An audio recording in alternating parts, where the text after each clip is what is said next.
The IDF is expanding its overnight operation in Rafah in the Gaza Strip, and this time, the Golani Brigade, an IDF infantry unit, is back in the south after the defensive battle on the northern border and the maneuver in Lebanon.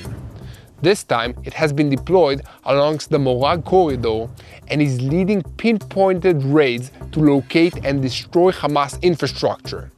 In the first clash, more than 10 terrorists were eliminated and large stocks of weapons and intelligence materials were seized.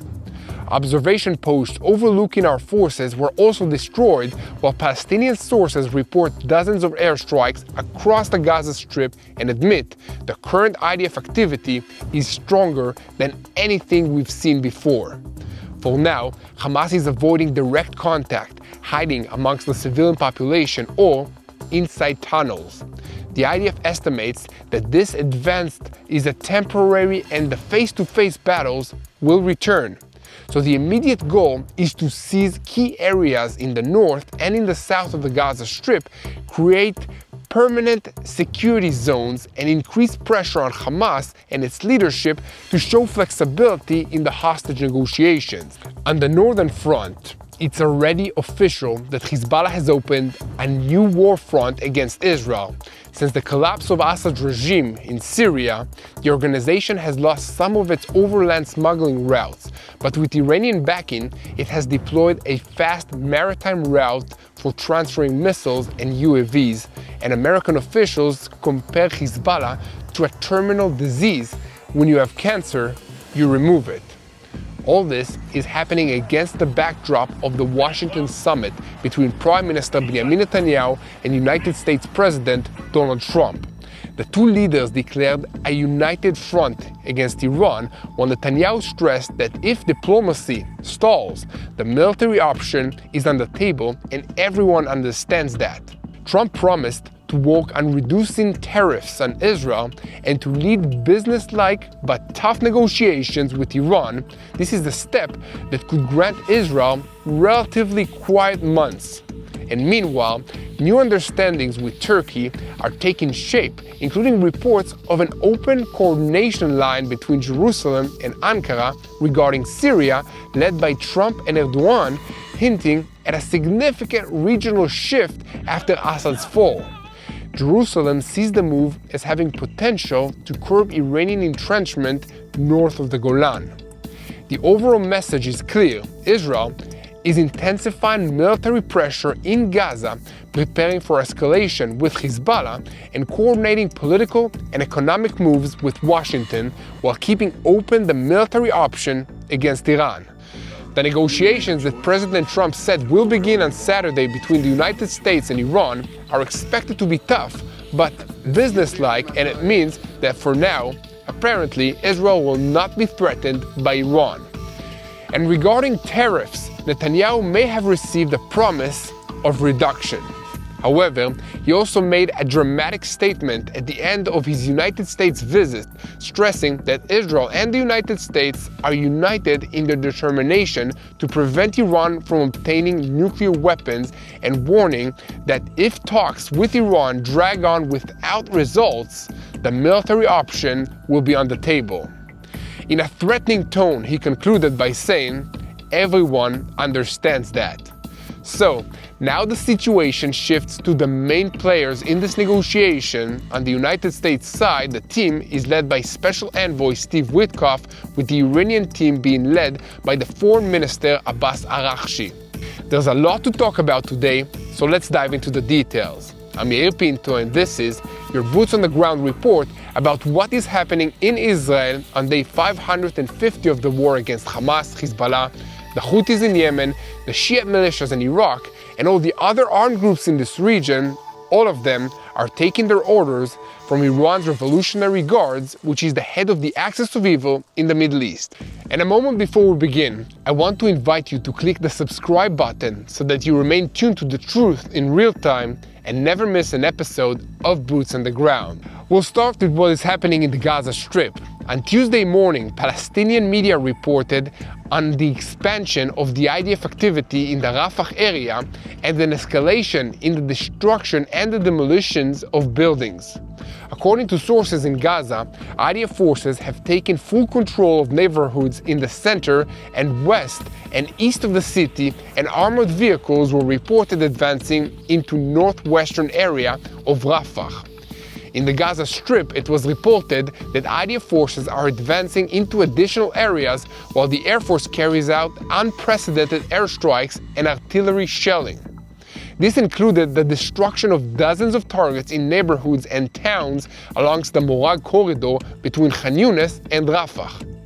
The echoes of the explosions were heard as far away as Deir el-Balach. An evacuee from Rafah, now living in El Mawasi, said, "What is happening in Rafah right now far exceeds the ground operations that the city experienced in the past. The order of forces that entered is large, and the number of vehicles that took over the neighborhoods is unprecedented. The destruction operations continue around the clock." It is important to understand that since the fighting in Gaza resumed, the IDF has detected Hamas terrorists fleeing the field and consistently trying to avoid direct contact with our troops. The fighting, security officials say, have become more decentralized and without face-to-face friction. The terrorists hide amongst the civilian population, disappear into tunnels, or hide in safe houses, trying to avoid direct confrontations with the IDF. And speaking of the IDF, 3 divisions are operating in the field: 143, 252, and 36. In a related story, after many months of fighting in the northern front, the Golani Brigade combat team under Division 36 command has returned to operate in the Gaza Strip. The intelligence echelon of this force estimates that this is a temporary phase and that the terrorists will have no choice but to come out of hiding eventually and confront the troops directly. For now, however, they are mostly employing booby traps and hit-and-run tactics, which are very dangerous. And according to security sources, the IDF's objective at this stage is to expand territorial control to pressure Hamas to compromise in the hostage return negotiations, while IDF actions and evacuation notices have already caused movement to the local population. In Rafah, fighters report an almost deserted area following the evacuation, during which many residents moved to the humanitarian zone in El Mawasi. In the coming weeks, the forces are expected to continue expanding and consolidating control in additional areas, but IDF forces are already deployed throughout the Gaza Strip. East of the Netzarim corridor, the forces operate almost to the center of the route, and in the north, on the outskirts of Sajaiya in the Jabalia and Bet Lahia areas. Security officials emphasize that these forces are prepared for any scenario. And turning to negotiations, the new proposal taking shape includes the release of 8 living hostages, including Israeli-American soldier Idan Alexander, as well as the return of the remains of 8 hostages who died in captivity.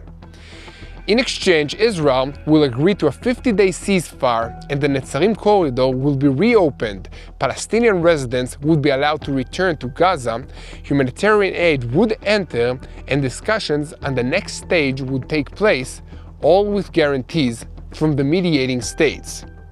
This is an attempt to bridge the gap between Hamas's consent to release 5 hostages and Israel's demand to release 11. Israel has rejected an Egyptian proposal because of the clause calling for discussions of ending the fighting, a demand that Israel opposes unequivocally with American backing. So here at TBN Israel, we will continue to update you on every development, and as always, we ask you to follow us on social media and share our videos on YouTube.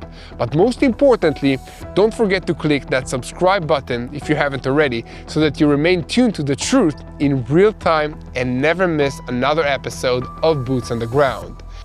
Now, we're switching our focus to the northern arena, and we can say that it's now official. Hezbollah has opened a war with Israel on a new front. Since the fall of the Assad regime in Syria, the Hezbollah terrorist organization has lost much of its territorial grip and its weapon smuggling capabilities, especially over land. Yet it seems that they have now found a way around this with Iranian support.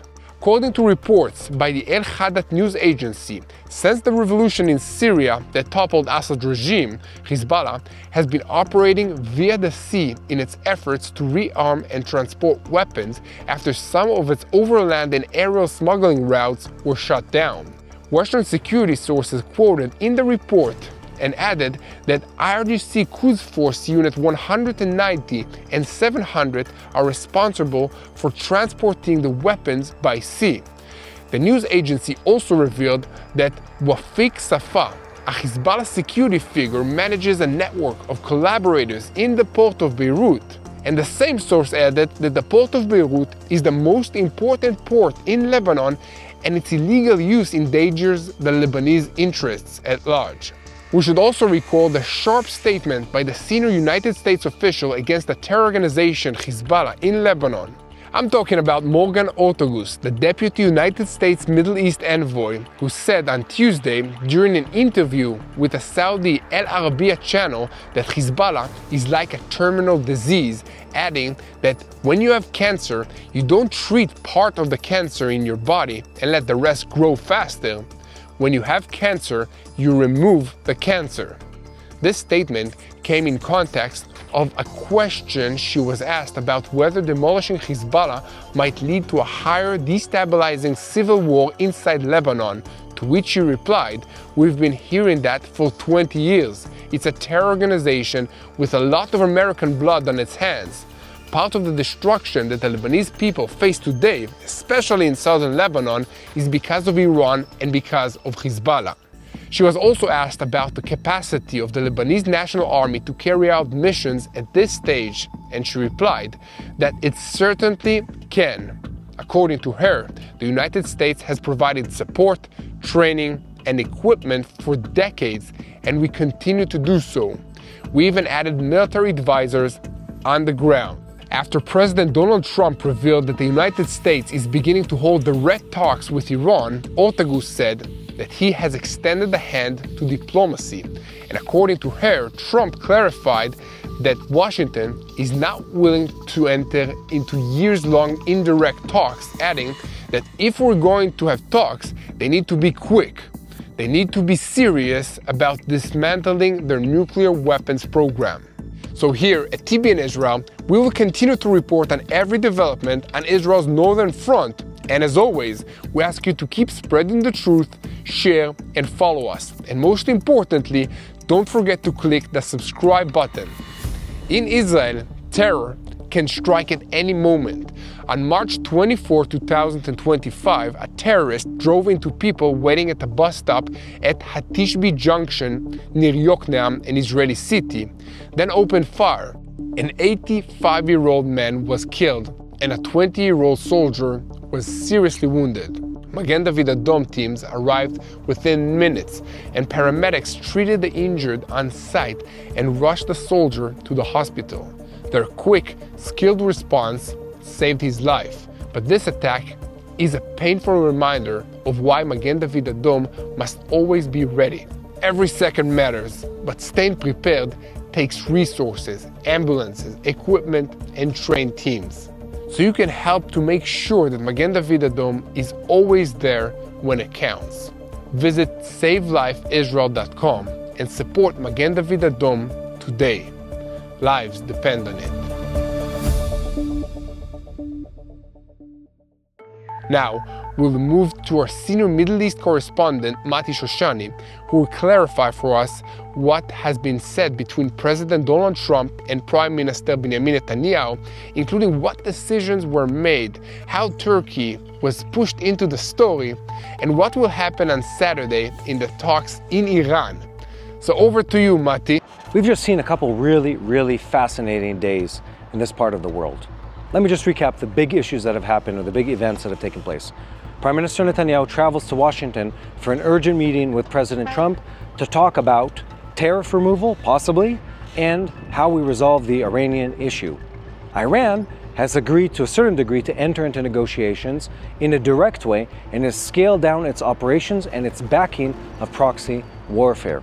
Israel is still not able to reach an agreement in Gaza, and we're actively waging war in the Gaza Strip against Hamas forces that are trying to regroup. And above all of that is the US government's thrust to change the balance of powers in this part of the world. Let's break this all down. Prime Minister Netanyahu travels to Washington for a very urgent meeting. His goal is twofold. First of all, the US government under Trump had imposed a new set of tariffs on goods coming from Israel at a rate of 17%. That is very bad news for Israeli exporters, and something that Prime Minister Netanyahu very much wants to remove from the negotiation table, from the way we engage with the US as soon as possible. There's a huge amount of internal pressure in Israel to get him to do that. Not only that, we expected this was, I don't want to call it a stunt, but it was an attempt by the American government to pressure its allies and change its trade balance, including with Israel. Then the next big thing is Iran. Prime Minister Netanyahu travels to the US to meet with President Trump to help reshape the agreement that is going to make the new Middle East.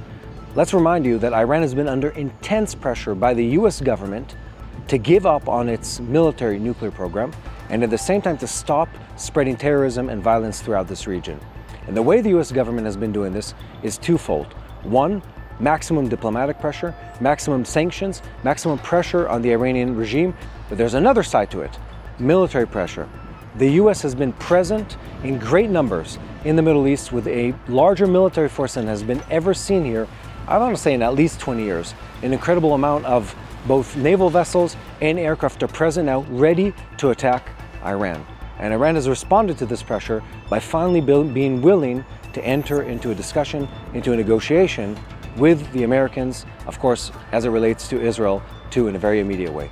And by all we know is, and of course not all of this is public, we can see that the agreement between, or the arrangement, conversation between Trump and Netanyahu was highly positive. It bodes good news for Israel, bodes good news for this region. And we can expect to see additional pressure by the US until Iran comes to the table to truly negotiate. I don't know if in really good favor, but close enough to good favor. So here's the next part. The next part is the US is trying to reshape this entire region with this Iranian agreement. It isn't just about the Iranian nuclear plant, it's about all of it. And let me explain why. To really make things different in this region, Iran needs to stop being the force behind proxy warfare. It needs to stop funding Hamas, Hezbollah, the Houthis, and countless others if given the chance. It needs to abandon its nuclear military program. And when they're able to do that, the US can bring in the new future that we're hoping for in this region, a future in which Saudi, the UAE, Israel, maybe Iran to a certain degree, are able to trade in this region without the threat of proxy, constant warfare, and bombardment. We've seen the Iranians respond to all this pressure in two very interesting ways. One is, they look at the situation and they say, we're not going to succumb to your pressure, we're going to continue fighting. And how do they do that? They say to the Houthis, and we can only assume that this is what's happening, the Houthis have continued bombing, and they're of course supported and trained by the Iranians.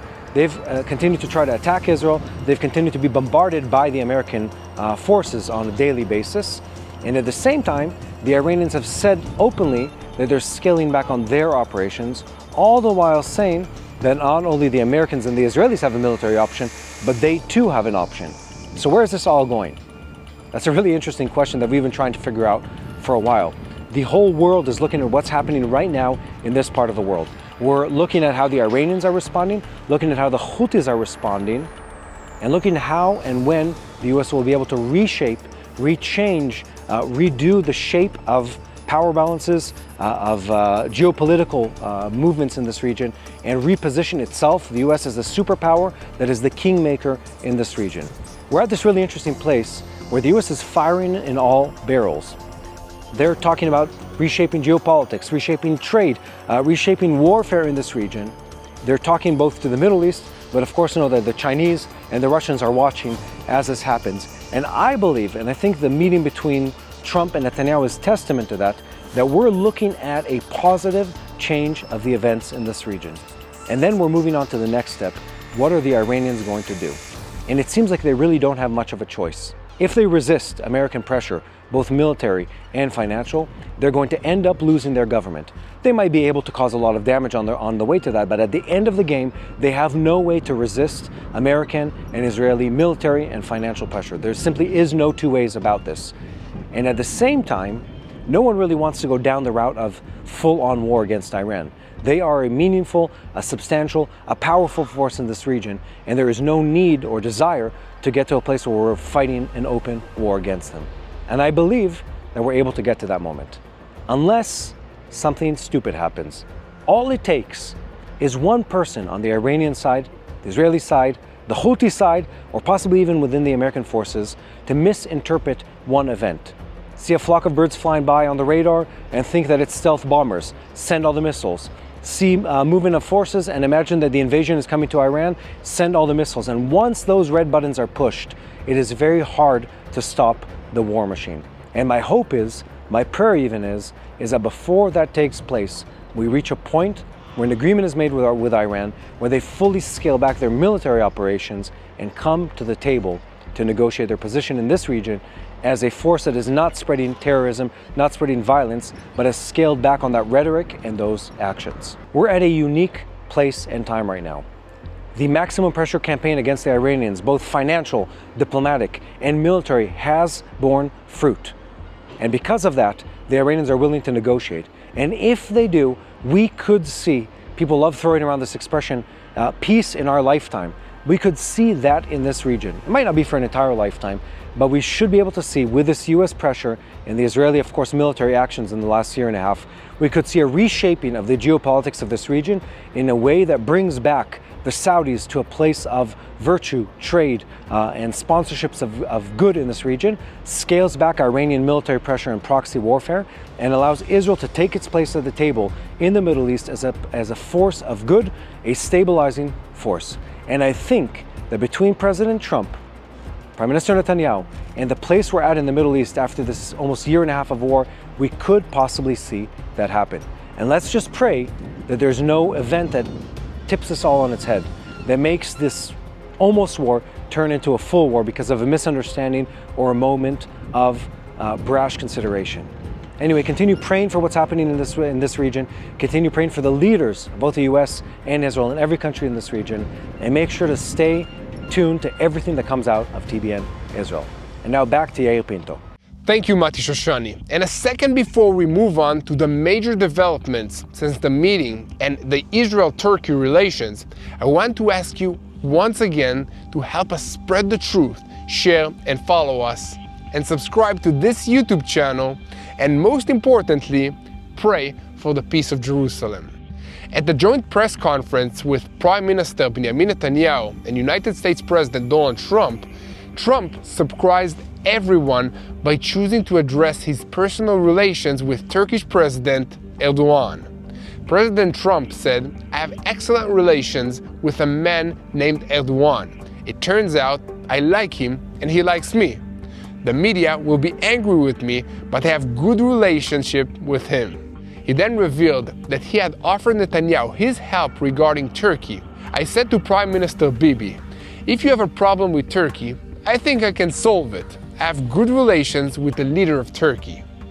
Trump also shared part of a conversation he had with Erdogan. "I said to him, congratulations, you managed to do what no one has managed to do for 2,000 years, take over Syria." He told me, no, it wasn't me. And I said to him, "It was you." And he replied, "Well, maybe it was me." We talked about how we can avoid this conflict in various ways, and I think there couldn't be a better mediator for that purpose than the United States of America. Following this, secret talks between Israel and Turkey are currently ongoing to establish a mechanism to prevent friction in Syria, according to a report in the Media Eye media portal. The report cited two Western officials and said that the move is intended to avoid misunderstandings between the militaries of Turkey and Israel and minimize the risk of clashes, especially given Turkey's increasing involvement in northern Syria. This follows last week's action by Israel, including airstrikes on several targets in Syria, including the Hama base and the T4 air base, where Turkey had planned to deploy forces and military equipment. These strikes were carried out a few days before a technical team from Turkey was to arrive in the area for a preliminary assessment ahead of rehabilitating the bases. Turkish Foreign Minister Hakan Fidan told Reuters over the weekend that Turkey is not seeking a confrontation with Israel in Syria, and a senior Israeli source has quoted that he expressed similar views, indicating some coordination between the sides are going on. However, since the collapse of Bashar Assad's regime in December, Turkey has been trying to establish its influence in the area and is even holding contacts with the new government in Damascus for a defensive agreement that will include the deployment of air forces and continued fighting against ISIS, that is also known as Daesh.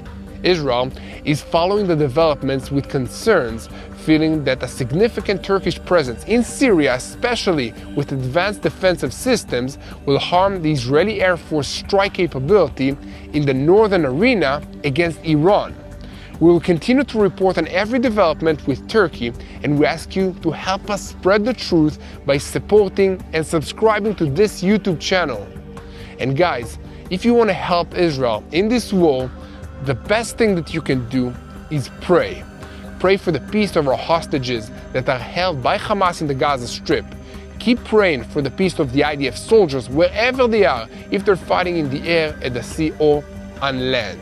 Pray for the people of Israel, and most importantly, don't forget to pray for the peace of Jerusalem. And together, we will win this war because God is on our side. Hello, this is Mati here in Jerusalem with TBN Israel. This is Yair Pinto from TBN Israel here in Jerusalem. TBN Israel is keeping viewers informed with Israel-focused news, culture, and what God is doing in this land. Support TBN Israel today online at tbn.org/Israel. Thank you.